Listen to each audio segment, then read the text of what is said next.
Do you know what a butter cow is? That's a negative. I assume I'll see it on your Instagram at some point, yeah? It's at the state fair. Like they have a person, they carve a cow out of butter. Oh, okay. So in Minnesota, we do people. They do beauty pageants. The Butter Queen. So yeah, so it's women carved out of butter. We do it with ladies. Which is way weirder now that we're talking about it. Cows, I feel like makes more sense, but not us. We do beautiful women. Boy, Minnesota, what a state, huh? And does the person stand in a refrigerator and you get to watch them carve the butter Yeah, women? absolutely, absolutely. It's a real process. Did that fuel your childhood male fantasies? Yeah, because then you eat a lot of butter and you're thinking like, oh, this is cool butter. Butter's cool. Butter's good. I don't know how it began. I don't know why that would ever start. Like, whose first thought is like, oh, you want a beauty pageant? Let's carve you out of butter. Hey, watch him! With Dan and Tony! Hey, watch him! With Dan and Tony! It's Hey Watching, yeah!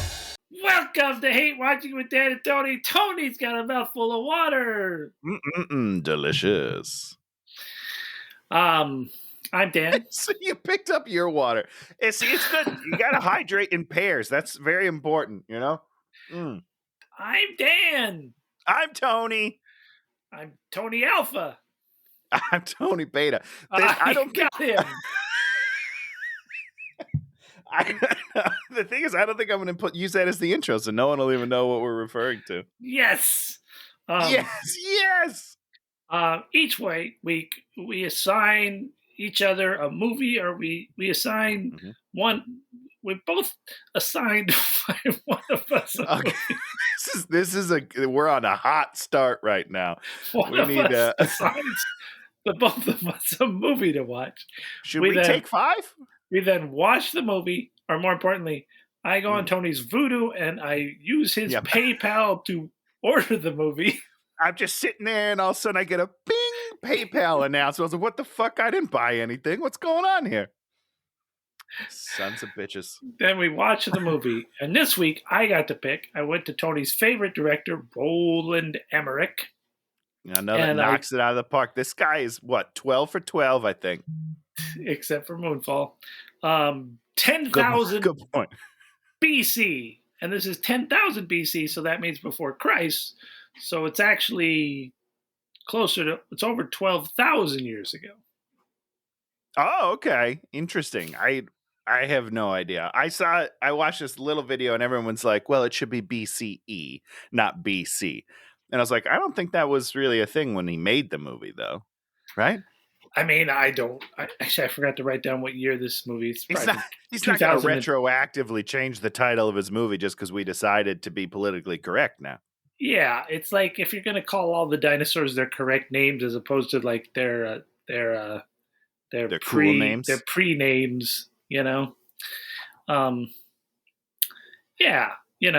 not that they call the dinosaurs, not that there are dinosaurs, but they don't really call anything. They call them, they call the mammoths the Buktu or something stupid. No, I don't think that was it. I feel like there's still an M in it. I think there was it. Moolah, the great Moolah. That's good. The Moolah. Yeah. So we watched 10,000 BC, which is about prehistory man. I don't know. Coming into conflict with post-history man. Wait, what? Well, is that what this movie's about? Kind of. Because I guess because they have like pyramids and shit, I guess. So I guess they're like more evolved people. Yeah, they have history. There's that division point. There's when people just walked around and the most they did of communication was, I'm sure they talked or something. And then they did cave paintings and maybe made little, things. But then by the time the Egyptians come along, boom, we're writing stuff down. But I don't think that those happen. Again, I'm not a historian. I'm no Indiana Jones. I don't think these happened at the same time. Right? I mean, could there be prehistory people at the same time as the Egyptians? Sure. Absolutely. I don't know. What's absurd about this movie is basically we start with these guys that are doing the Ice Age, and then they walk all the way basically to Egypt. And at one point, somebody rolls out a map, and it's Europe and everything. It's a good map. Yeah, it's like a real map. I loved that. It's totally a map that no one would have seen for. It's the same map we use today. So whoever wrote it back then is a millionaire because they really knocked it out of the park. I would say the 16th century, 17th century, the time period you'd have a map that good. So they're about 10,000 years early on that map. It's like, here's Spain, perfectly formed on the map. Perfect Spain. Yeah, so they've charted the seas. I mean, they're good. They're good to go. Yeah, so the people hunting mammoth, in my opinion, my knowledge is they're up north. And so you'd have to come. I did watch a video, Dan, and it seems like consensus is Siberia. That would be the region that they're in. So that is a freaking long walk to Egypt. It's a long walk, but what's cool is that they also traverse, different biomes. So that's great too. Like I don't know much about Europe. I guess I haven't walked through it, but it seems this whole thing seems weird to me. Yeah, it's absurd, and they just wanted to do this thing. And the other sort of thing I watched a guy talk about it, and he's like, basically everybody back then was black. Yeah, for sure. Yeah, it's like white people didn't start coming around until like really late. Yeah, and then we just really took over the game for some reason. Yeah.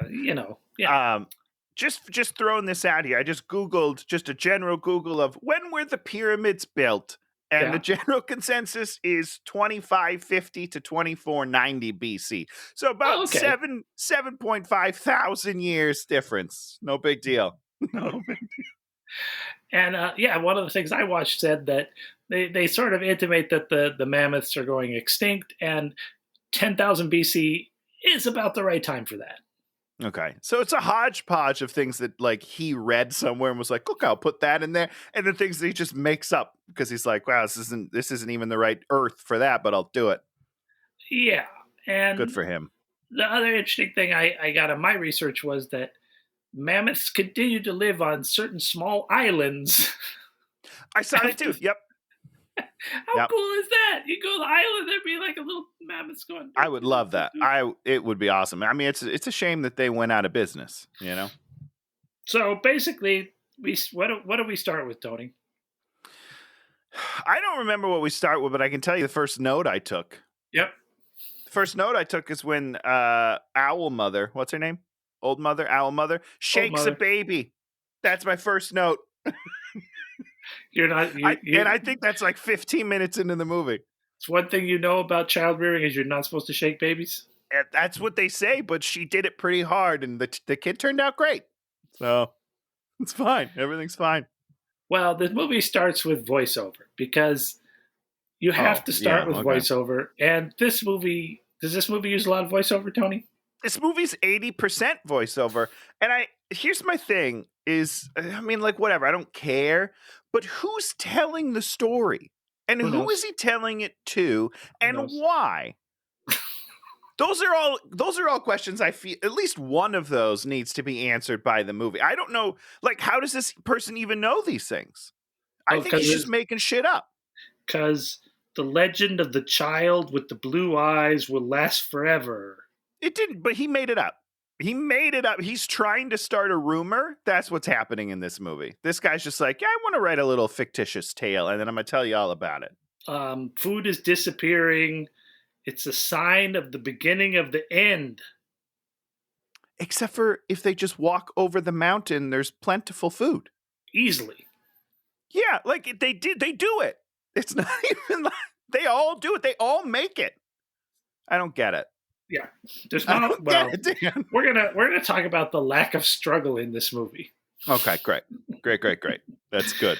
So, so there's even more stuff. There's going to be a girl child. There's going to be four-legged demons, and then she's going to marry the leader who's going to lead us to the new land.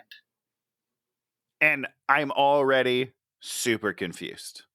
Like this story that this person's telling, I don't understand a one word of it. Well, basically, this movie's going to show us how the girl and the guy hook up and how he becomes a great leader. That's the idea. And I disagree. And also, they didn't go to the new lands. They stayed at the old lands, right? Who? The Montauk's. No. The Fugazi. What are their names? Cavemen. Wow, that's not what they call themselves. The Yagalas? Yeah, I don't know. They used a lot of words in this movie, and I ignored them. You're right about that. But so at the end of the movie, yeah, are they in the same spot? No, they're in her land, which is over the mountains. Wait, she okay. Listen, I didn't understand this movie at all. I'm just gonna you didn't understand this movie at all. I didn't understand anything. Okay, I'll go real slow, Tony. Okay, yeah. When we get to the finale, we have to talk because I didn't understand. I gotta say, I really wasn't paying any attention to like the last couple minutes. So we are so fucked. But I know what was happening. So okay, all right, good. So the one kid's dad like leaves and in secret, and then we all know he's just going to try and find a new place for them to live. And why don't they know that? Let me ask you a question, Dan. We explain this later. We explain it later, and we say that if others knew that he was doing this, they'd have wanted to go with him.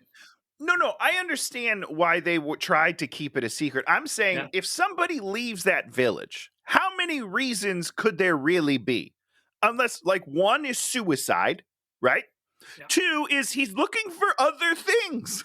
Like, what is the middle ground? What other reason do they think he left for? Bailing on his family to go find some, like, hot lady? Is that a bad thing, though? You know what I mean? Like, bring back the lady or bring people to the lady. I don't know. It just doesn't, I don't understand because going out on your own seems like a bad idea, period. You don't want to ever, none of the great expeditions of the past is one person. That's really dumb. Yeah, Lewis and Clark, 2 people, you know? 2 people and about 100 other people. That's just 2 people, Dan. I've seen the movie. Sacagawea. So, but I mean, more importantly, wouldn't a week after he left, you say, oh, actually, he went to do this brave thing? Yeah, why do you have to, like... Not like people are going to follow a week later. He's already gone. Like, how am I going to find him? I don't know. But they do seem to find people very easily in this movie, so that's good. Yes, very easily. And so, of course, the dude doesn't tell the kid, so the kid kind of has to live in shame, but we never really see it. But not really. Yeah, not really. Everyone seems pretty nice to him. I don't know. So, seems fine. Lo and behold, the weird girl shows up, and they just found her somewhere ish, and then she looks at the guy who's going to be our protagonist as a kid, and she's just like, I guess I'm in love with you. Yeah, she just kind of does eeny, meeny, miny, mo and lands on this guy. For no reason. Just like love, Dan. So we know that they're going to love forever. He loves her. They love each other. And then, boom, fast forward to them being old. And it's time for the last hunt. But before we got there, our mother, when she meets the blue-eyed girl, grabs her by the face and then shakes her violently. It's the greatest moment in cinema history. I don't remember it. I can't believe you don't remember that. She just, first of all, I don't understand who Old Mother is because they say she's the last of her kind. Do you know what that means? I don't know. Okay, there's just a lot of things that they kind of throw out that I just don't. I don't feel like they back up or explain it all. I'm like, I don't care enough to do research. She's the last witchy woman, so. But then they call the blue-eyed girl a witch the whole movie, which she does, by the way, no magic. And she doesn't even act. She doesn't even act magic-y. She's really kind of bland. Yeah, I don't understand this movie. So it's the last hunt. They know the mammoths are coming. How do they know it's the last hunt? They say it a ton of times. Yeah, can you tell me why they know it's the last hunt? Well, first of all, it doesn't make any sense because the mammoth population looks pretty good. There's like 50 of them, right? I mean, you got at least 4 or 5 good hunts left, I feel. Yeah, I don't know. I mean, they're not running out of mammoth. If these mammoths keep coming like this, you're fine. Because you only really need one. One. You know, you need one, and you're good for a while. Seems like good for a year almost. Right. These guys. Until the next hunt, ostensibly. I don't know. Yeah, and it's like, are those 50? It's not, and there was babies, so it's not like those 50 are all just going to go and die. Yeah. Yep. You know, if it came and there was just like this one, and he was rough. Right, I'm a woolly mammoth. Then yeah, you're in trouble. You don't want to eat it. Only has half a trunk, you know, big eye patch on. You know, you're like, oh, you know, like one wooden leg. You know he's got trouble. But nope, there's just a ton of them, and they look healthy. They're running. They're having a good time. I don't know. And then whoever kills the mammoth, and you got to somehow kill it with one throw right to the heart. Yeah, listen, that cannot happen often. It's not gonna work. I'm sorry. So my question is, how often are they even successful at this hunt? Well, this is the last hunt, so this is the last time it's the successful. last hunt, but also there's like this prophecy about this where whoever kills this gets the girl. Gets the girl. That's not prophecy. That's more just like that's just basic rules. But then what about last hunt? Did someone get a girl last hunt? Yeah. And the hunt before that? Or I don't understand the rules. Why is it all of a sudden like, this is the blue-eyed girl's year? Great job. Why do you get her? And then you also get the spear, and yeah, you seem to get a lot of stuff for one kill. But does that transfer every year? So every year TikTok is getting the kill? I don't understand the rules of your tribe. Okay. So the hunt begins. They were going to run away the night before the hunt. The girl's like, we should just run away. And he's like, yeah, which is smart. You just should have. I'm just gonna, I'll do it. It's fine. And then we hear the giant growl from the distance, and we're like, here they come. That's how they know they're coming, because a big growl. Yeah, it's really nice of them to announce their presence to their hunters. Pretty dumb. So they start. Pretty dumb. They startle them and they stampede, and then when the last one's coming, they throw out a net, and then the net sort of doesn't work and sort of breaks and sort of crappy, and then the mammoth's running at the net, and then people jump on, and the big hunter's on, and then our dude is on, and then our dude's hand is stuck, and the big hunter knows his hand is stuck. Yep. And he finally gets free, and then he sort of does battle with the mammoth, and he tries to poke it, and then he sets his spear and then jumps out of the way, and the mammoth impales itself and falls on him. Yep. And everybody comes up, and they're all like, yay, oh, he did it. And then he's like, you get the girl. And then he is going to kind of get the girl, and then the big hunter guy's like, bro, you can't, because you didn't do anything. And then he's like, okay, but why? I'm not getting the girl. I don't understand it. They're like, it doesn't count. It's built on a lie. I was like, no, he killed it. Like he didn't say he's a coward because he didn't hold on to the thing and it was an accident, but he didn't act like a coward. Not only did he not, he was just stuck, guys. He was stuck. And then when he got unstuck, he killed the thing, which is what you're supposed to do. So I don't understand. Everybody else let go of the rope too. I don't understand how this is this doesn't count. He did all the things he was supposed to do. He won. Well, more importantly, it doesn't really matter, because it's like, then nobody's going to get the spear. Then nobody gets it, and we just wait for never, because there's no more hunts. This is the last hunt. They keep telling me that. So this doesn't make any sense. He should just get the girl. Right, just by default, it wasn't the best hunting we've ever seen, but you did do it, and we're never hunting again, so here you go, here's a wife. I don't know, man. It doesn't make any sense. It's really dumb. So he confesses his not bravery, gives the spear back. Then it snowed a lot, and then the bad guys come. And the bad guys, there's how many bad guys would you say there are, Tony? I think I counted 8. At the most, there were 8. I feel, and I wasn't super paying attention, but I feel like I remember distinct shapes for 5 to 8 people. 5 to 8. Yep, I counted 6 to 8. They always sort of use a jiggly camera, so you can never actually get a real count, which is good job, Roland. Way to go, dude. Tricking us into knowing how many of the enemy there are. You'll never know. they're on horses. They just come into the camp, and these great warriors are hot garbage. They don't make a kill. They don't do anything. They don't do anything.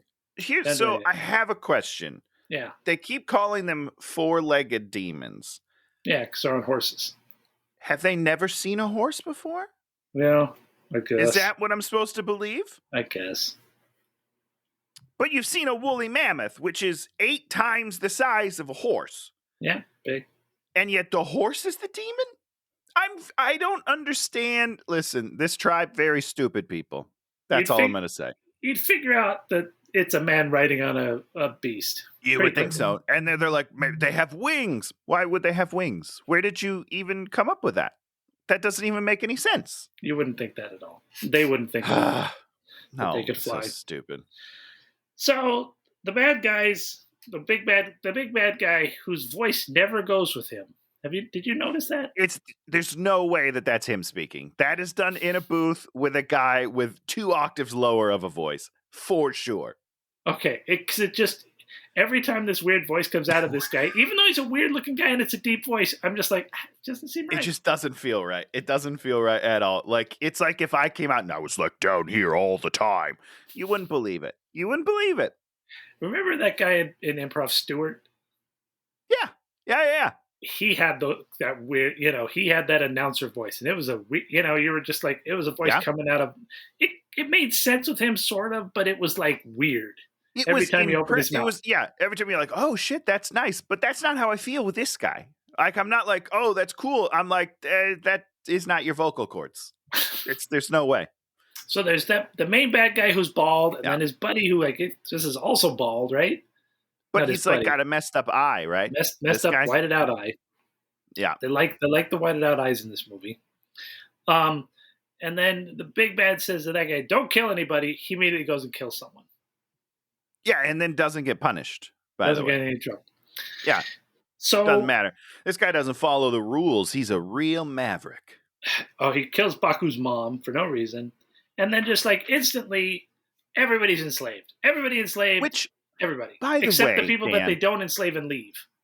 Yeah, because they're just like, we got to go, guys. We got enough. We got enough people. Let's hightail it out of here. I don't think you're going to kill the woman. I had a problem with that because, and I don't want to get too deep into, slavery and that sort of barbarians raiding towns or stuff. But generally you would kill the men who are fighting against you. And then the women you would, do other bad things too. But you wouldn't just kill her. Because I don't know, it just felt, it was very strange to me. This guy, he doesn't follow any rules. And usually what you want to do is you want to have the men out on the hunt, and the bad guys come, take all your stuff, and then they come back, and they're all like, you're like, oh no, it all happened while we were gone because we weren't protecting the village. Yeah. But they were there. They just are ineffective. And I think this is the last time the men of the tribe are ineffective. After this, they're uber effective. Whenever they're doing anything, for the most part. Yeah. TikTok takes out like 3 dudes at one time. So the big bad takes the lady. He's like, lady's mine. And then they decide to go. They're like, okay, we're going to go get our peoples back. And it's not like the people are out of town. Like, our dudes are in the town looking over a tent, and they're just leaving. It's very strange to me. And they're like, let's follow them. So they follow them. We get some walking. We get a good amount of walking. Dude says she's alive. We must hurry. And they get cold. And then when they're cold, the old mother back home is cold, which is sort of we find out later that she helps them by doing stuff. But I don't know if she's helping them now or she's just feeling cold because they're cold. I think she's just feeling cold because they're in the snow age, ice age. Now, Tony, you've seen a lot of movies. I would like to think so, yeah. Have you ever seen a movie where people have to like really deal with the elements and you're scared for them and you're like, oh my God, snow and all this, oh, they're going to die. Oh my God, they're dying. And then they sort of do something and sort of get through it and you're like, oh, relief. Yeah, it's called Cliffhanger. Cliffhanger. Very terrible movie. Whoa, Dan. No. That's a great movie. I'll fight you to death on that. That movie's like every set looks like somebody made it in about 30 minutes with some fishing wire, some stuff, and then just puts a little bit of plaster, and then like spray painted it gray, and like, there's your mountain. Climb Okay, Mr. Art Man. All right, not all of us are as talented as you at paper mache. Okay, it's hard. So, how much tension and gritty reality of the suffering that they go through on this trek over the mountain? Oh, that would be negative. If there's a negative number on your scale, that's where we're at. They don't seem to mind at all. They're wearing no clothes. Like, I mean, they're wearing some clothes, but they're pretty much naked, and they're just sleeping in snow. They don't seem to take shelter, build shelter. I'm not even sure if we see them build a fire. Did they build a fire? I don't think so. It's bizarre. And then there's like that super snow, and they're like, "Oh no, we lost all the footprints because there's so much snow." But they weren't covered in snow; they're fine. They just walk over the So mountain. weird. Like, and there's no tension. There's no like moment where you're like, "Oh, the end of the line." They just like, we just did it. So they get over, and they walk down, and then they get to like meadow, and they find this other little village, and that was the blue-eyed girl's village. That's where she came from. Dan, I did not get that. Does she know that? Oh, okay. Somebody says it at some point. Okay, sure. Why doesn't she? Okay. Wait, hold on. No, time out. So in other words, when they raided her village, she ran away over the mountains and ended up in their place, which typically you don't want to run away where it's much. Well, I guess to survive, she ran away. It was cold. I mean, I guess so, but her town is still there. Well, there's still a lot of people in that town, right? No, they're all dead. Everybody dead. Empty town. Ghost town. Oh, okay. Oh, see, okay. I think I'm skipping a town. I think I'm skipping a town. At first, when they're coming down the hill, right when they get out of the snow and there's grass, there's little, the remnants of a town. Okay, and you're saying that's where they end up going at the end. Okay, this checks out. I thought we were already into the second town where his father had spent some time. No. That's in Africa. They have to go all the way to Africa first. Got it. Okay, which takes about one swamp. Yeah, it's pretty close. It's all pretty close. So the bad guy's he's hot for the girl, but he wants to punish her because she's like insolent. And he whips her hands. Yeah. Would you ever whip somebody's hands, Tony? I mean, I might, just to see what's going on. Just be like, hey. You don't whip somebody in the hands. Stealing? If they were stealing, in the act of stealing, I would, hey, no. Bad child, Get the ruler. Smack. That's right. You don't whip somebody in the, whatever. So I would whip, I mean, if I'm whipping someone, Dan, I'm going to whip them probably in the back. Exactly. That's where you whip people. You whip them in the back. Okay, Tony. So there's somehow these guys that are walking are somehow keeping pace. Well, I guess the other guys are mounted, but they have walking people with them. So I guess it's not crazy. Sure, but let's talk about the snowfall that they said that the tracks would disappear. Do you remember this? No. As they're doing the voiceover of like, oh, the snow was heavy and the tracks disappeared and the fresh powder or some shit, they show this like view of the mountain and there's footprints all over it. It's covered in footprints, all leading the same way. And I was like, what are you talking about? That was the crew, Tony. That was the crew footprint. Okay, so they're different footprints. There's no horse tracks. That's what we're looking for. Those were gone. Okay, the horse one's gone. Humans are there. Got it. Okay. So we get to the swamp. And they're going through the swamp, and then there's like a monster in the swamp. And then the bad guys decide to camp in the swamp for unknowable reasons, not just keep going to get away from the swamp. It's just like a fun area to hang out at. Then our good guys go and break everybody free, and then we run back through the swamp. And then we all get attacked by giant birds.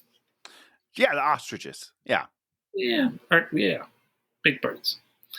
Big Bird's like a cute yellow animal guy. Cute, yeah. So they get attacked by big birds, and there's lots of things. Our guys are all very effective fighters, but somehow the bad guys don't really get hurt, and then they just collect up all our guys and then have everybody as slaves again. All right, so here I have a few problems with this scene. You would have to believe, I believe, that this is the same route that the bad guys came through to get to the mountains. So they already know the birds are here, right? Do you know who Marco Polo is? I know the game that I play in the pool. Okay. Marco Polo was the guy who did all the trade. He's a trade route guy, right? Yeah, I've seen the Netflix show, Dan. Yes, you've seen the thing. And with trade routes and routes that people go on, they go on the exact same routes every time. Yeah, because if you just 100%. Wander off into the wilderness, you're done. You're so lost. You're never getting anywhere. Yep. So they've done this. Yes, they would have had to have. Yeah, so they know what's going. They all seem surprised when the birds are there, and then they like a couple people get killed. And I was like, "Well, what are you doing? Don't stop there. Keep going. You know what's? I don't know. It's so dumb. Everything's so dumb. I don't like this movie, Dan. It's a very bad movie. It's a really bad movie. Yeah. So basically nothing really happens. Oh, the birds can also climb trees, which was kind of weird. And then the Baku and the girl, so they lose a member to the slavers again. So now somehow the slavers have gained more slaves and not suffered any losses. Yeah, I mean they're doing great. They're killing. They're doing good. And then the big hunter guys, he's hurt. And so our guy goes to hunt something because finally someone has to actually do something to survive, which is what you always have to do. So what do these people eat, Dan? Can you explain it to me? Because you mean in real life? I mean, sure, if we want to go like actually scientific. I mean, in this movie, the people that are in the tundra, what do they eat normally? You mean our normal guys? Yeah, our normal guys. They would be eating reindeer or whatever its equivalent would be probably their main thing, and probably like a lot of small game. I bet you they'd be eating a lot of rabbits and squirrels and whatever little small game they can get. You know, because we never really see that happen.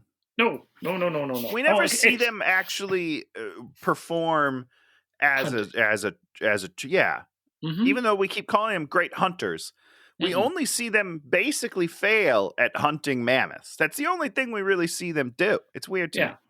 Yeah, and and he goes chasing after like an antelope, and then he falls in a spike pit. He takes 4 steps and he falls into a spiky pit. Like, this guy's not a great hunter. All right, he's terrible. More importantly, a spiky pit that's already has like an antelope in there impaled. Yeah, which nobody's picked up, which is absurd. Well, it's a deep pit. It's a deep pit, Dan. Well, you're not going to climb in there. Trust me, hunters with pits and traps, they go around to their pits and traps every day to make sure they get their stuff, because you don't want your stuff rotting. You would you're just wasting it. You're just wasting your kill. They're implied that the antelope's already rotting. You're like, why is that? That doesn't make any sense. So does the saber-tooth fall in after he's trapped down there? I think he's already there. He's like in the water and then pops up and you're like, oh, something else is there. I don't know. Yeah, so it starts raining and then there's a saber-tooth, and then he saves the saber-tooth by like putting a log down, and the saber-tooth recognizes game, and so it's just like, you're my boy. Game recognizes game. I love it. Game recognizes game, baby. And so now he's got a friend. I really thought he was the saber-tooth was going to come and be his friend for the whole movie. That would be a cooler movie if he had a saber-tooth friend. And then it would also make more sense when the other tribe is like, oh, he's got magical powers. He talks to the saber-tooth. Because he really didn't. But I mean, we'll get to that scene. But it would make more sense if he like suddenly had a saber-tooth friend and then he fucking like rode him into battle like a badass. It would be cool. That would be fun. Yeah, that'd be fun. So he just climbs out, and once again, there was not a lot of jeopardy because we knew he wasn't going to die. And he does just climb out. That's the other part that's stupid, is like he's basically just got a rope. Just climbs right out. Well, no, there's a log with handholds, Sorry, a ladder. He's got a ladder. So they keep going, and now they're sort of in desert, and they meet at this. They get to a town where everyone's hiding as they walk in, and these are like agrarian people, and these are sort of akin to like African, like Maasai warriors or something like that. Sure, great. Yeah. And it seems that, but we learn a bunch of things. His dad came here, taught them the language, which is absurd. Then right before He's the just dad... a really good teacher, Dan. Okay, he can do it 2 years tops. This guy's got a full tribe talking a different language. And it's pretty funny because the dad like kept on searching. You know, all the dad had to do is come over that hill and he'd see perfect place to live. You find that first town, you're good to go. I don't understand it. But he kept going and got to here. I wanted them to say he like met somebody and had a wife, and that's why he never came back. I mean, that's the move. That's, yeah, well, what are you going to do? So these guys immediately, so they're all kind of conflicted, and then the Sabretooth comes, and the dude's like, yo, bro, it's me. And the Sabretooth's like, yo, bro, we're cool. And Sabretooth just leaves. Yeah, he leaves. That's my problem. This guy didn't talk to the Sabretooth. The Sabretooth got bored. Okay, guys? He was like, you guys are no fun to hunt. I'm going to go find something a little more exciting. So Sabretooth just takes off. You're the magic man. You spoke to the tiger. Good job. And so they're all like, you know, once again, Planet of the Apes style, you know, it goes out to the world that Magic Man is magicking. Man, that was funny when they came from all over, and it's like, how do they know? Nobody, you can't know that already. It's great stuff. Anyhow, yeah. So he's the Magic Man. They give him food, including hot peppers, and then there's a joke about them having to be cordial because you can't say the food's too hot. Yep. There you go. Great stuff. And then, of course, you know, they're like, oh, you're the guy that's going to lead the world, the free people, and we're going to all go to war because of you. Yeah, because each tribe has their own prophecy, and they all are about the same guy. They all line up perfectly. Tony, yeah. Could 8 slavers come into this village of like 50 warriors strong and kidnap anyone? Yeah, because they're on horses, Dan. No one on this side of the continent has ever seen or heard of a horse, and they're very scary. Scariest animals in the world. The sweet, sweet horses. Saber-tooth horses. That's what they had back then. So they say... No, they say, sure couldn't. We're going to take all our hunters and leave our village. Unprotected. Yep. And then we're going to walk out there and... oh, God. Oh, Jesus Christ. Oh, my God. What? Then we have this big. Before we leave, we get this big speech about your dad, and we get you think about circles, and it's like most people draw like a small circle around themselves. It's just them and their friends, but your dad drew like this big circle, and so it's him and all of humanity. So he's like thinking about bigger things and everything.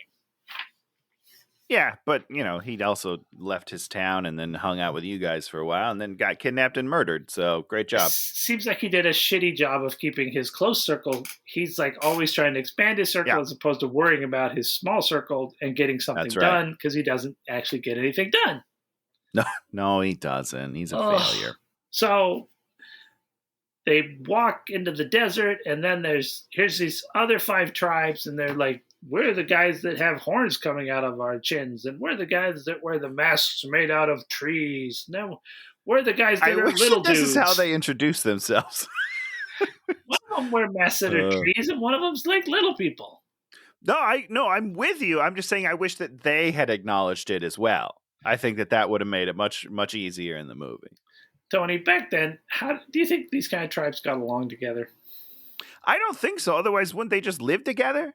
They never wouldn't they just like team up and be like, well, the more people that can hunt for the group, the better.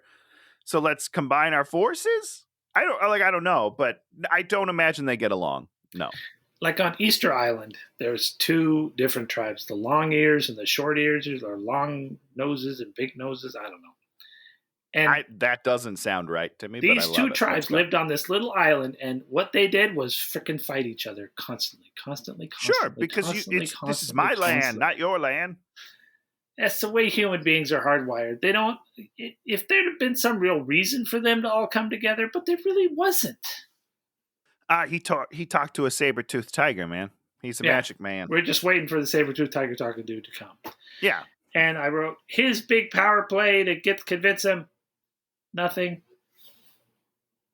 What was it though? It was something. Oh, what's it? Shit. Oh no. I had to make a note of it. Keep going. So then they're like, okay, band together. And then they walk. And then they meet the Reed people. And then the Reed people are all like, oh, they've been taking away the big birds. Yeah? Time out. I found my note. So this is what happens. The chief of this village is like, you're just a boy. We're not going to follow you. And then our hero is like, tell him I'm older than I look. Oh, that was the joke. He's older than he looks. Okay, let's go, everybody. Don't worry. He's an adult man. It's the dumbest thing I've ever seen in my entire life. I knew it was something horrible. I'm so glad I found it. That's it. He just says, tell him I'm older than I look. And then they're like, okay, I accept. Let's go to our death. Thank you, sir. So fucking dumb.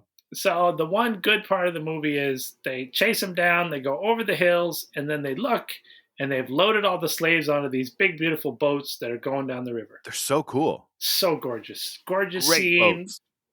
The boats are beautiful, beautiful, beautiful, Yeah. beautiful, beautiful scene. 100%. And now, what do our people do? Instead of following the river, they just wander off into the woods, and they're like, well, we lost them again. Tony, talk to me about Egypt. I don't know, the River Nile, that one. River Nile, yep. That's what this is. They're on the River Nile. That's the River Nile. I assumed. Yeah. Do you know anything about the River Nile? I know that it's very long, and I know that if you want to find boats that are on it, you follow the fucking river. Those are the only two things I know. So if I was to draw you a map of like Africa, great. Just use your finger and show me how you would draw the flow of the River Nile. Well, doesn't it go through the whole thing? Was I close? No, it goes like this. It starts at the top. Yeah, I started at the top. Straight down. It goes straight down. I thought it curved around and came down like an S. Does it weave a little bit, as it goes along? Of course it does the river, but it's not like it goes north and south. It's an east-west river. Yeah.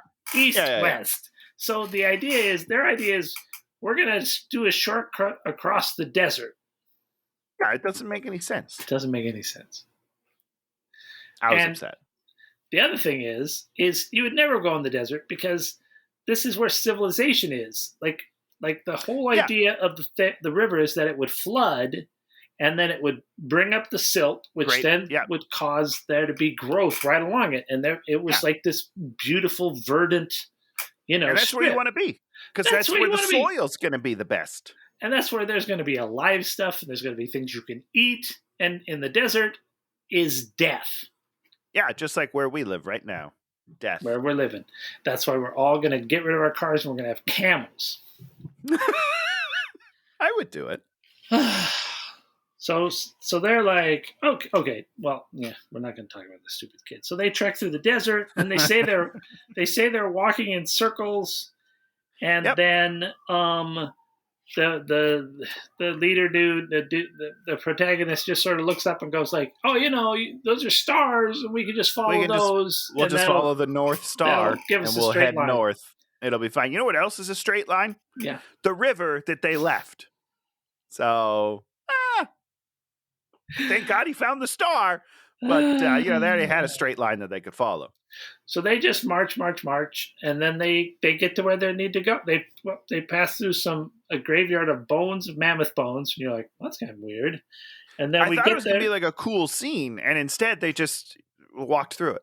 And I was like, oh, okay, well, so much for fun action. And then we get to where we're going to finish this damn movie is they're making the pyramids, big gold pyramid on top, big ramps, millions of slaves, tons of woolly mammoths, which are doing the hard work. Now, so they're a cold weather animal, Dan. Yeah. Right? Yeah. How are they going to do in the desert working their asses off? They're pulling up heavy shit. I feel like they're going to drop dead all the time. I do not think it would be a positive environment for them. My neighbor has a Siberian Husky, right? Yeah. And beautiful dog, wonderful. Goes outside and it's immediately like, oh fuck, I'm dying. Let's get inside. That's how I imagine these woolly mammoths would be. but there is no inside. There's no air conditioning. They're dead. They're going to die. And then somebody drops a line that before they were here, they lived on an island which sunk in the sea. Right. What island would that be, Tony? El Dorado, I believe. Right? Is that the one? Is that not it? That's not. Is it the island from Lost? That's my next guess. It could be the island from Lost. All right, That's I got very it. possible. It's probably the island kingdom of Atlantis. Oh, shit. Yeah, that's the one. Yeah. What is El Dorado? That's the gold city. El Dorado, I think, is maybe like a Spanish thing. It is. You're right. Yeah. So they're Atlanteans, and they're like, oh, there's like there's a big bad who like lives in like a fabric tent. And then there used to be 3 of him, but now there's just 1 of him. The other 2 died because of star charts. Something stupid. Stupid. And then he's afraid of like the symbol of a star chart on somebody. And it looks like it's just Orion's belt. I feel like they did her hand and then they went up to the sky and it was Orion's belt, which means nothing to me, but I just found that interesting. It's super weird. Makes no sense. No, it does not. He's totally in the thing, and they're totally like Persians, and they have like Persian necklaces, which is the same thing they did in 300. Okay. So they look and they say, "Oh, there's a lot of them. We gotta think of something. Yeah. Think hard. Scratch your head. Then the big slaver guy goes and gives money to like this other guy and buys the blue-eyed girl. Yep. And which sounds legal to me, by the way. Right? I guess he wasn't buying him. I guess he was bribing him. But we all think that he's buying her. Yeah, they don't really say like you can't do that until later when he's like, oh, by the way, you can't do that. And I was like, are you sure? It seems a totally legit transaction. It seems like it. So they sneak into the prison. That's another page on this. Very easily, by the way. Very easily. They just climb over this wall. Just climb over a fence. Why don't the people in the fence climb over it? Because some of them have shackles on. But not all of them. No. Then we get another big information dump. We pull this guy out of a pit where they're hiding him, and he's like, I remember your father, his bones are buried somewhere, and we're like, oh, they're gonna have to go get his bones. No, they're not. No, don't worry about it. It's irrelevant information other than he's dead now. Yep. And so then they say, okay, we got to find the person with the special magic secret symbol. And we're like, oh, so now we're looking for someone with the symbol, which of course we don't ever go and look for that symbol. We just. Well, because we as the audience find it immediately. Yes. So they're like, we don't need to worry about that storyline anymore. It's fine. So they go back to the camp, and then 3 guards chase them, and then big spear hunter guy kills them. Wait, hold on, Dan. So you're escaping from a giant prison in the desert. Mm-hmm. You never once turn around and look over your shoulder and be like, oh, shit, 3 dudes are following us in the giant expanse of the desert. Nope. You would see them immediately. So these people never once looked behind them. Nope. That's weird. It's pretty weird. It was night. I'm just saying. It was night. Okay, great. And there's no stars. There is no light pollution, guys. So these stars are bright as fuck. All right? Oh, that's true, isn't it? Yeah. Wow, who knows? These magic towns that the Egyptians have. Maybe there's lights. So the big hunter did a shit job of killing them and gets himself killed, and so he gives the white spear to Dude. Which is where it belonged the whole time because he killed a mammoth. Go fuck yourself. So the big slaver's about to get sexy time with blue-eyed girl, and then literally lets her steal a giant dagger out of his belt. And she's about to like stab him to death. Dan, he's not thinking with this head, okay? He's focused. Thinking with the little spear. And then boom, he gets busted. Weird Eye guy turned him in, and because he's not allowed to have that girl because the girl's part of the big boss God King's people. And Which she didn't really do it. She was handing out water. Hands out water hander. Yeah, water hander at her. Okay. Like, I don't understand. Why are you so upset about it? Let him have her. And so the priest guys see she has like these tiny scars on her that you can barely see. First, she has a knife the whole time, just holds it, and then they're like, hey, give us the knife. And she's like, okay. You're right. I'll give you the knife. No. Immediately, that's how they see the scars. She gives the knife away, and she looks at his hand. She's like, oh, shit, that's Orion's belt right there. Just horrible writing. When they were like, that's the mark, did you think that there's no way that's the mark? I mean, I was looking at it pretty intently, and I didn't notice any pattern in her hand, for sure. There it is. So, but it's cool, man. They go and they study it, and they figure out it's Andromeda's belt, and then they found it. They run to the big boss, and what does the big boss say? Well, first he says, "Did you measure it?" Yeah, I'm pretty sure that's what he says. He did. And they're like, "Yeah, a bunch of times. We measured it a bunch." I don't even know what that means. What are they measuring? I don't understand, Dan. What are they measuring on the hand? Are they doing this and then like holding it up to the sky and be like, oh yeah, no, those are the same distance apart because the stars are right here. They put a piece of paper over it and they take a pencil. And then they get they hold it up to the sky and they're like, yep, that matches up pretty good. And then he says, that cannot be. That cannot be. Yep, that's right. That is what he Tony, says. When you know the person who's going to defeat you is there, do you like deny it, or you just say please kill her immediately, and I'm going to lock myself in this room? Don't worry about her, guys. It's fine. Just put her back where she belongs. No, he has her brought to him, doesn't he?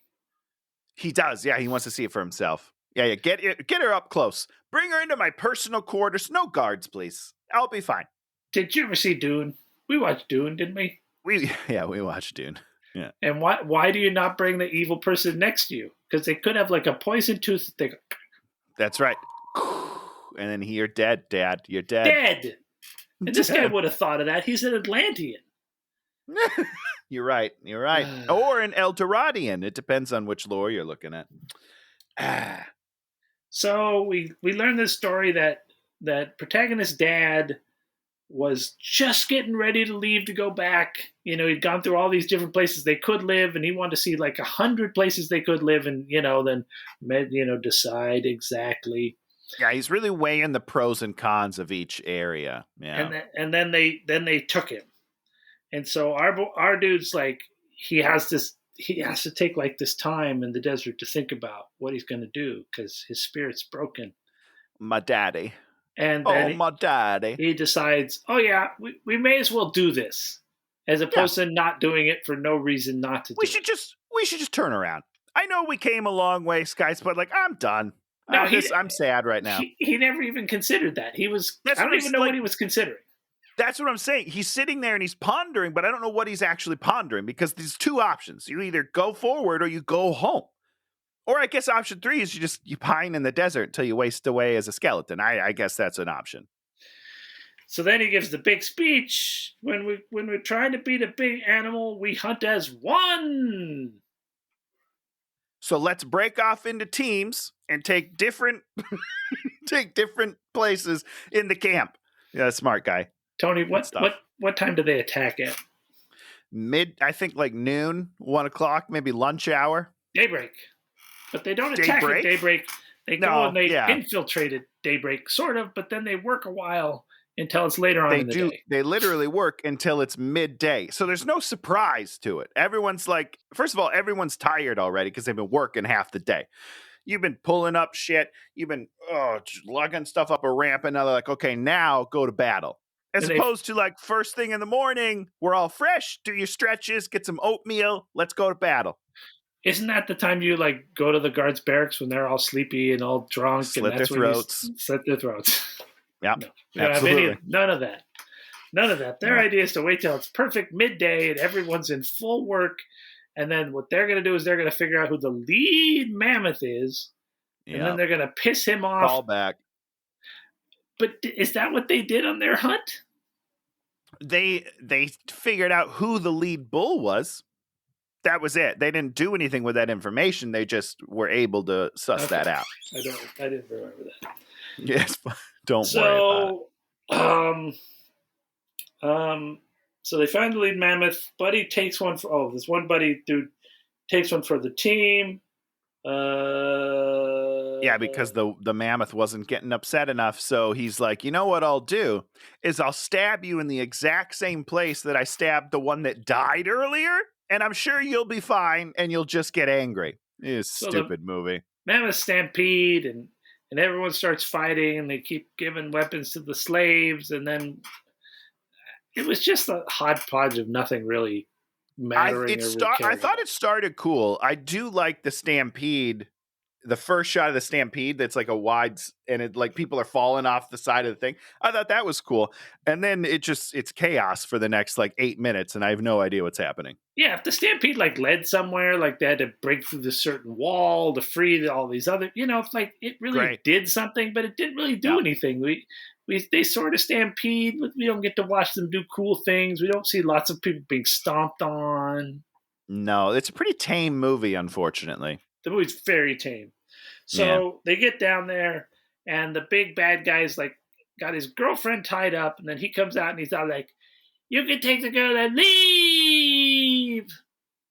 Yeah, and he's like, "Okay, cool. Deuces. Okay, cool. What about all my friends?" And the guy's like, "I'm going to enslave them forever." Yeah, it's like, okay, I guess I'll still fight. So then he's like, "Okay, I guess I'll fight." And he just throws a spear and kills the bad guy. He throws that spear so far.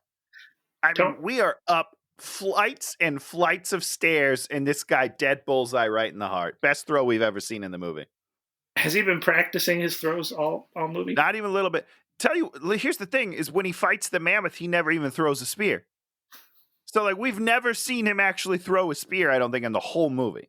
I could be wrong, but when he hunts, he stabs it. He doesn't throw it. So I don't know what's going on. It's terrible. It's just terrible. Dan, you're crashing on me. I'm crashing on this movie. And then he's like, he's not a god. And so dude goes to collect his girl, and the bad slaver guy instead shoots an arrow in her. And then old mother uses her magic to make sure that the girl doesn't die, even though we watched her die. She's already dead. Yeah, let's be clear. She's already dead. And then our hero walks over to the woolly mammoth and sits down. And the woolly mammoth gives him a nod. And he's like, "Don't worry, dude. She's going to be good. I'm going to walk off." And then the woolly mammoth walks off. And the guy's like, "Okay, I think something's going to happen." And then we cut to old mother who's, shaking and dying. And then she blows out blue smoke. And then we cut over to our dead girl, and the blue smoke goes in her nose, and then she's fine. What the fuck is happening, Dan? It's called magic, Tony. Magic. There's no magic in the whole rest of the movie. This is the only magic in the entire film. Except that the prophecy, the dots on her hand, did mean which that don't line up. That is what we call a coincidence. I don't remember what the word is, but you're looking for a meaning in a coincidence. There's a word for that. That's what that is. She's just got holes in her hand, guys. They don't line up. I'm sorry. So bullshit. They rescue everybody, and then they all just walk home. And then I think that the African-American guys give them some seeds, and so they get to the other place, and then they're going to be farmers now. And they never see them again. That's what when they're leaving with the seeds of, first of all, it's only like 20 seeds. You're going to need more seeds than that. I'm just, you know what I'm saying? But also, it's like, and they never saw them again. Why not? You're now your friends. Well, more importantly, you'd have to bring one of them with you to explain how to be an agrarian society. Tell me how to actually grow this. I've never seen this before in my entire life. What the fuck do I do with this seed? Do I just eat it like popcorn? They don't know. Corn nuts. That's what I meant. Damn it. I just remember on Survivor, there's this one season where one of the things they gave you was a couple of native people came and explained how to live and fish and do everything. I love that. And it was amazing because they just the little tricks. They're like, do this, that, and you go like this, then you have 100 fish. And it's like, if you're if you're a city slicker, you don't know crap. And these people would not be able to become an agrarian society based on a bag of seeds. If you gave me 20 seeds, you know how many of them would turn into food? Fucking 0 of them. I don't know how to grow anything. I tried to grow an orange tree one time. Did I ever tell you this? When I first came to LA, I had a patio and I was like, I'm going to buy some fucking plants, dude, because I want to grow some shit. So I bought an avocado tree and I bought an orange tree. The avocado tree never came to life. Like I bought it at a nursery and it was dead the whole time. It never grew. It never did anything. And I was like, I don't know what to do. The orange tree at least grew. It never bloomed fruit. And then I looked it up and it was like the orange tree is the easiest tree to maintain. And I was like, I can't do it. I don't even know what I'm doing wrong. I got no fruit and I threw these trees away. These guys didn't get any food out of these seeds. That's what I'm saying. It's ridiculous. Oh my God, that story's so funny.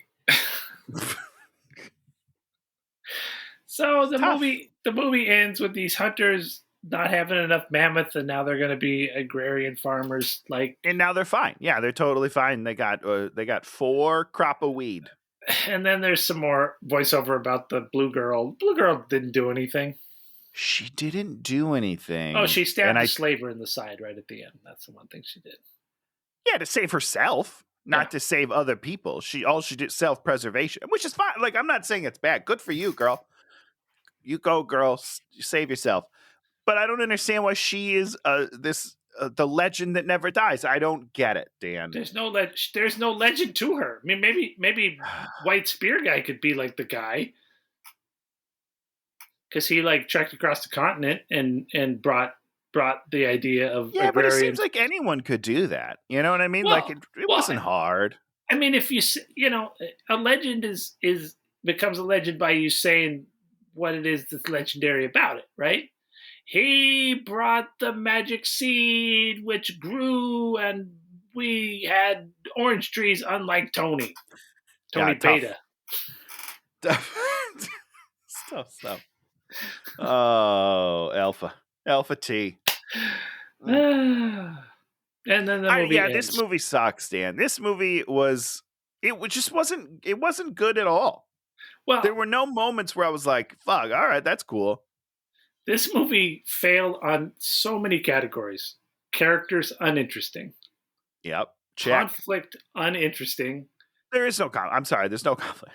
Jeopardy, no jeopardy in this movie at all. No, they're fine. Excitement, there was no 0. excitement. This is like one of the most meh movies we've ever done. It's not a terrible movie. You don't say to the filmmakers, you are the worst filmmakers ever. You're just like, you've spent all this money making essentially nothing. Yeah, it's nothing. It's a waste of money, is what it is. And poor Roland Emmerich, you know? Well, and I mean, that's the thing is, his other big movie, Day After Tomorrow, isn't that one just, what's his name, walking to find his son? Well, I mean, there's more stuff too. There's a cool storm. But yeah, it's mostly Dennis Quaid walking, yeah. It's the same stupid movie. But that movie's way better. Because they're actually facing... Yeah, hold on. They're actually facing the elements, at least. That was one of your complaints. You know, he gets cold. In that movie, I'm cold. Jake Gyllenhaal lights a fire. I'm almost positive he lights a fire in like a library, and I think they're burning books. Maybe I'm confusing two movies. No, but they totally burn books. That's one of the few I think that's what happens, right? Yeah. And he has to face... He has to face like wolves. Yep. Yeah. And shit happens in that movie. There's some terrible CGI wolves. So, well, yeah, sure. Tony was starting to watch the movie RRR, which is the greatest movie ever made. Yep. And I watched that movie a lot. And the way that they build action with both music and lack of dialogue is amazing. You don't have to talk everything out. You could do things with glances, but like we never see this guy's face. We don't know Nope. I don't know if this guy's a good actor or a bad actor. He's just not. There's no acting that needs to occur in the movie. Yeah. Dan, I looked it up real quickly, and Day After Tomorrow is 4 years before this movie. Yeah. So Day After Tomorrow actually came out first, and then 10,000 BC. I didn't know that. Oh, absolutely. I knew that for sure. Oh. Because he thought it would be the other way. No, he thinks that's a viable thing, is just to go from place to place. And what's going to be interesting is there's going to be like a saber-toothed tiger, and there's going to be birds, and then there's going to be mammoths. that don't do anything. And he can't make a movie that has Jeopardy in it. And that was the thing with Moonfall, is like you never felt like anything. Because and I'm not saying Independence Day has Jeopardy, but there's stakes to it for sure. Yeah. So that that helps. Yeah, I mean, when he's chasing down that alien in the thing, you're like, oh man, this is not good. He's this is not good. He does not have the tools necessary to win this battle, and then he figures out a way to win the battle. Oh, because he's Will Smith, baby.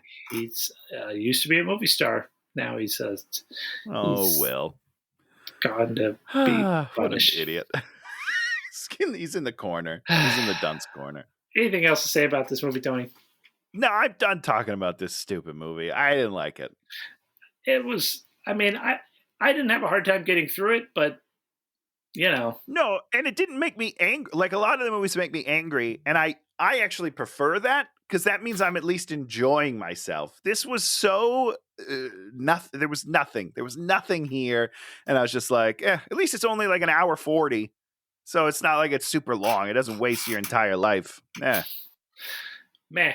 Okay, so Tony, tell us. Wait, yeah, you go first. Yeah, tell us about something you liked this week.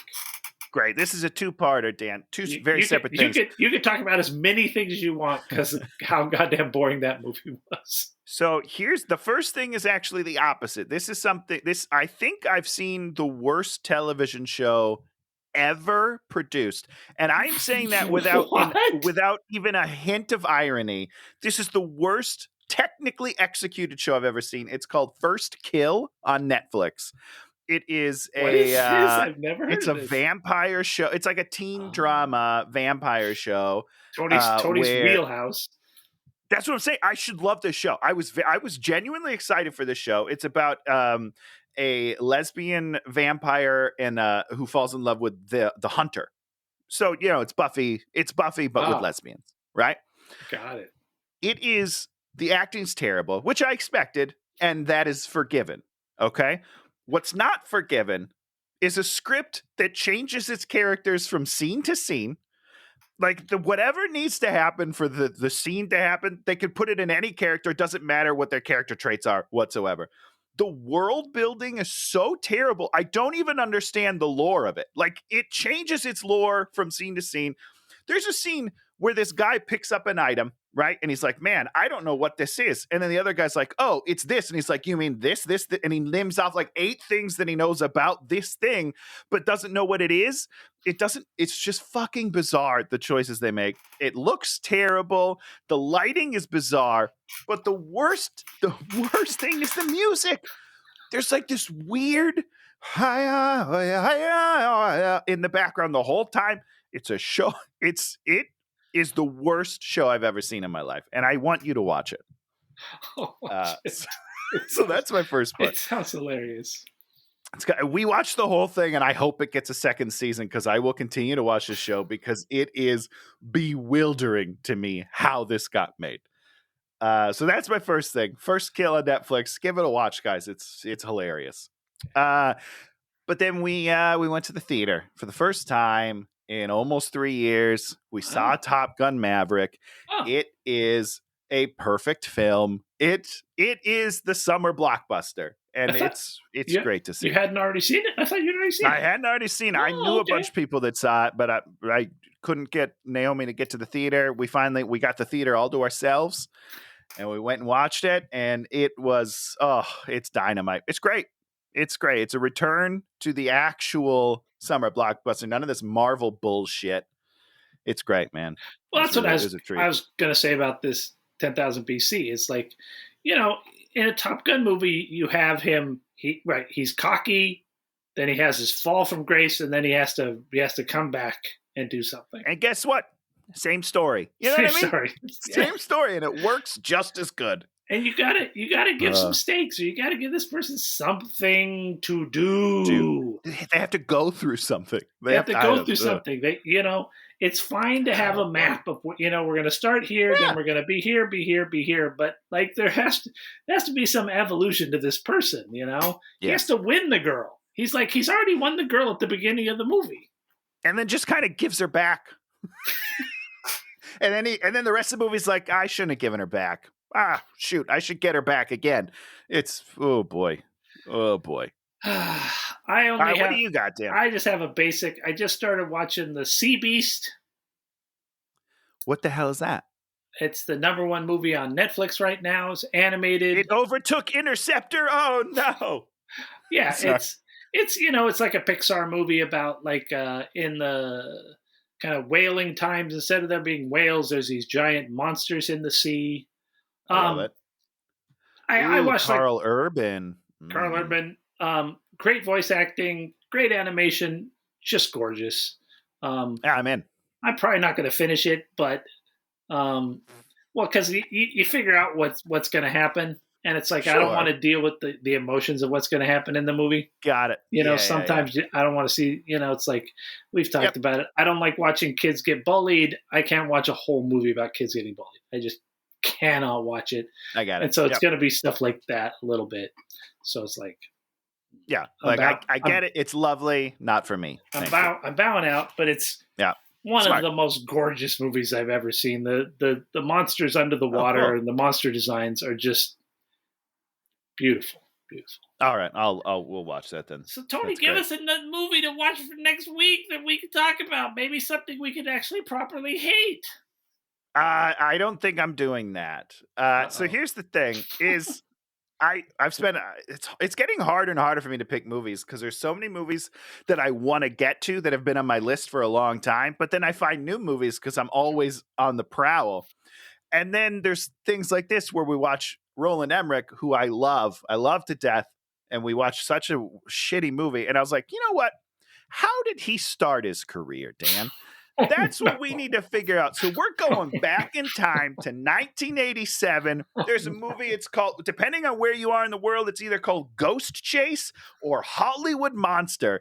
And it's one of his first real movies. And it's got like 40% on Rotten Tomatoes, which isn't that bad. It's pretty good. But I watched the trailer and it looks bizarre. So I just want to see whether we love it, we hate it, or we're in the middle. I just want to see where he came from and how this all happened. It's a movie we could possibly enjoy for the correct reasons or the incorrect reasons. I would assume it'll be incorrect, but I don't know. I'm excited. It's only available on DVD, so I will be sending you a link. But that's what we're watching. Ghost Chase. Cool.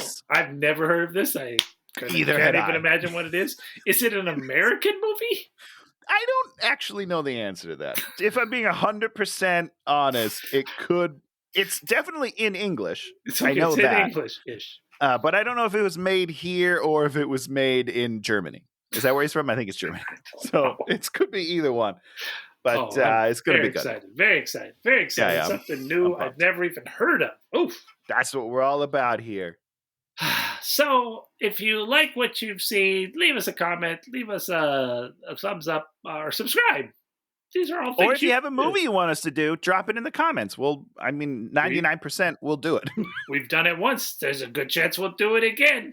We're 1 for 1 so far. We're doing great. I think we had another comment of someone agreeing with some terrible opinion you had about a movie, Tony. There's no way those are 2 inaccurate statements already. I have great opinions. I am the right. It's not even opinion. It's fact. That's what I tell my wife all the time. I'm like, it's not an opinion. I'm just right. Yes. She doesn't like that. Moses came down with a 5th tablet, and the tablet was everything Tony was going to say. Did I write the tablet? Sure. It's fine. You slip it in there. Moses wasn't looking. And he's like, wait, did I have I guess I have 5. I don't know. 5. I think he only had 2, Moses. But, there was a 3rd and 4th one, and then Tony's by the time we got done. Yeah, I got a whole bunch of tablets in there. Got a lot to say about the tablets. So, we'll be back next week, and hopefully we can get properly angry at a movie made by a terrible filmmaker. And we can get to the bottom of how this all began. This trajectory of like the high and then the low. It's got to all start here. It all starts here. We're gonna get to those central Roland Emmerich truths. That's right. I can't wait. Love the guy. Can't wait. Let's go. Ghost Chase. We'll see you next week. Goodbye, everybody.